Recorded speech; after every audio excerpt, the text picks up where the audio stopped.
This is the Fertile Mindset podcast, where we explore all the emotional aspects of fertility to support you on your path to parenthood. My name is Sarah Holland. I'm the Fertile Mindset coach and a mother to 2 children after my own fertility challenges.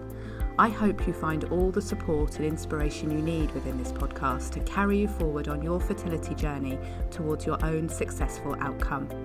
It's also my wish that through listening to these episodes, you rediscover how to enjoy life now and live it to the full while you wait for your baby.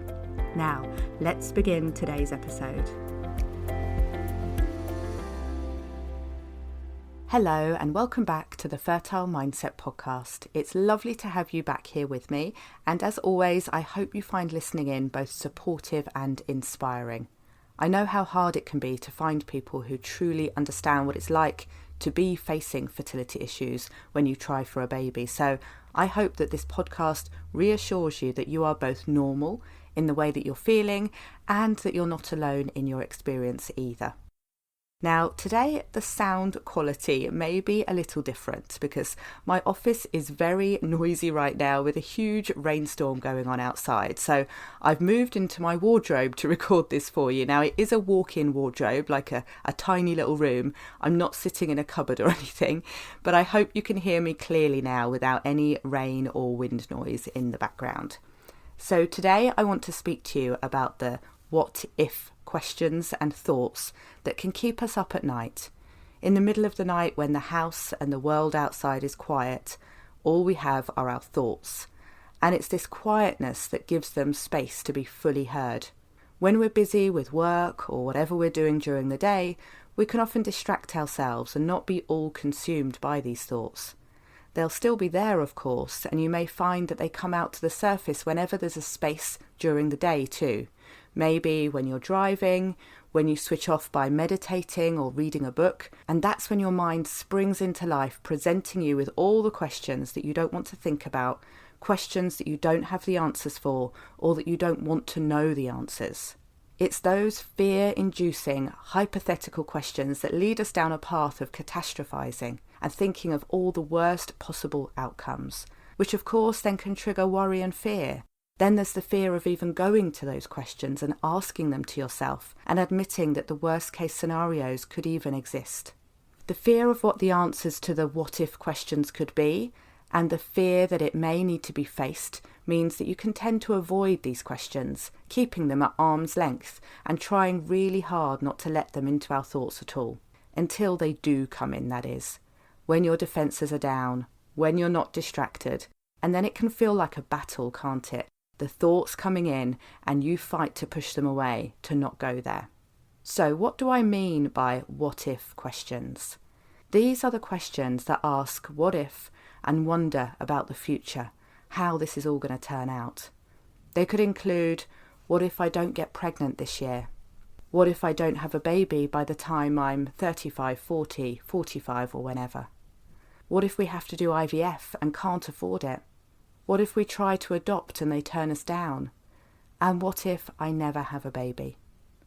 You may have your own versions of these what if questions that touch on your biggest fears, your own personal worst case scenarios, and they can very quickly send you into catastrophizing and experiencing the same level of stress that you would if this fear was a reality.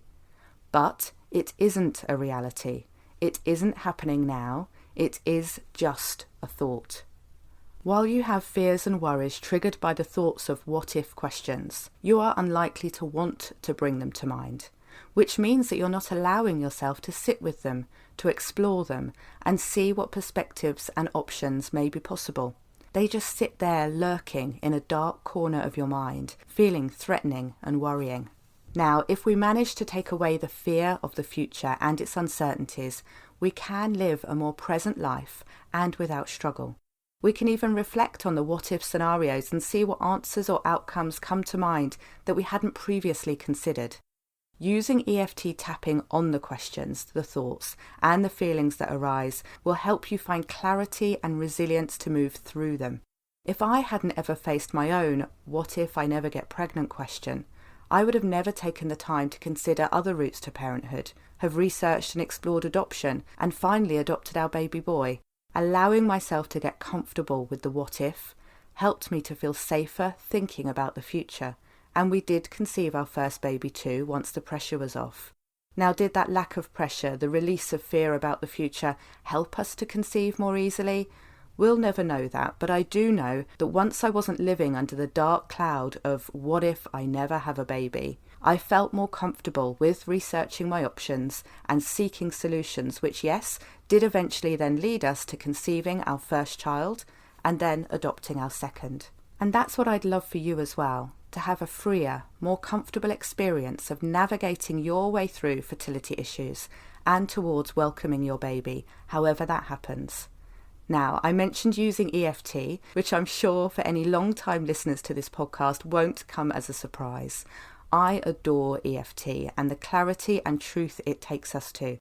If you have nagging worries and fears around your fertility and the future, EFT will help you release the thoughts and feelings that really aren't needed right now. And once they are released, this clears the way and leaves space for your most naturally supportive mindset to come forward. From this space, you can think more clearly about the problems or obstacles in your way. You can research and seek out solutions without a feeling of pressure or stress. You can know yourself and what you need to make your way through this journey feeling as whole, resilient, and calm as possible. Working with these what-if questions really is a game changer, and it can alter your whole perspective on your fertility situation. So, if this sounds like something you'd like to experience, I'd love you to consider which what-if questions are present for you, which bring up worry and fear, and get clear on them. You may want to write them down so you can see the words on paper that you've been trying to push away. Then notice the feelings that do come up, notice any discomfort you feel in your body too, and tap with and through them. There's a fully guided experience of using EFT in episode 20 of this podcast that you can listen to straight after this that will help you using EFT, and the words you may want to use could include a setup phrase while tapping on the side of the hand of, even though this question, what if I never conceive my baby, or add your own question here, is bringing up all this worry and fear. I accept all these feelings, and I deeply and completely love and accept myself.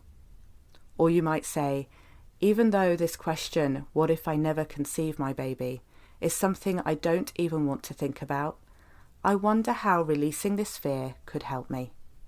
In my tapping, I also love to bring in phrases such as, I'm open to a new perspective, or I wonder how else I could feel, as these phrases don't force you to feel positive when you really might not be feeling it, but instead encourage and invite you to a new way of looking at things that can lead you to your own most authentic way of being in this situation.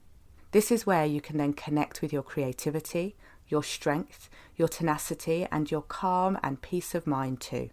As I say those words, I'm thinking about how much I really want that for you, as I know what a difference it can make to even the most difficult and challenging of fertility journeys. So if you use EFT already, great. I invite you to tap on your own what-if questions and be curious about the outcome. And if you're new to EFT, there's support for you here too, by both listening to episode 20, where you'll receive my full tuition and guidance in using EFT, and also by joining my fertility support membership, the Fertile Mindset Sanctuary, where even by joining the free level of membership, you will receive so much support in using EFT on your fertility journey. If you're not yet with us in the sanctuary, do come over and join us at fertilemindset.com/sanctuary.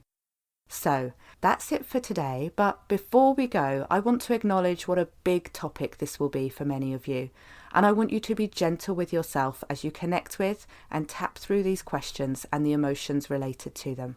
If you would like to get in touch and ask me anything about this or anything that we talk about in this podcast, then please do reach out to me at mail@fertilemindset.com. Sending you so much love and support, and I look forward to speaking with you again next week on the Fertile Mindset podcast. I'm so pleased you're listening to the Fertile Mindset podcast, and now I would love to invite you to join us in the Fertile Mindset Sanctuary. The Sanctuary is my fertility support membership, which is focused on taking care of you and helping you enjoy your life while you wait for your baby. In the sanctuary, I'll guide you through using an amazing technique called EFT or tapping, and you'll soon be feeling less stressed and more joyful. If you're not already in the sanctuary, do come and join us today, because the best time to start receiving support on your fertility journey is always right now. Honestly, it makes such a difference to have good quality emotional support and techniques that you can pick up and use yourself whenever you need them. Go to fertilemindset.com/sanctuary to join us today. I look forward to hopefully seeing you there and at the next episode of the Fertile Mindset podcast.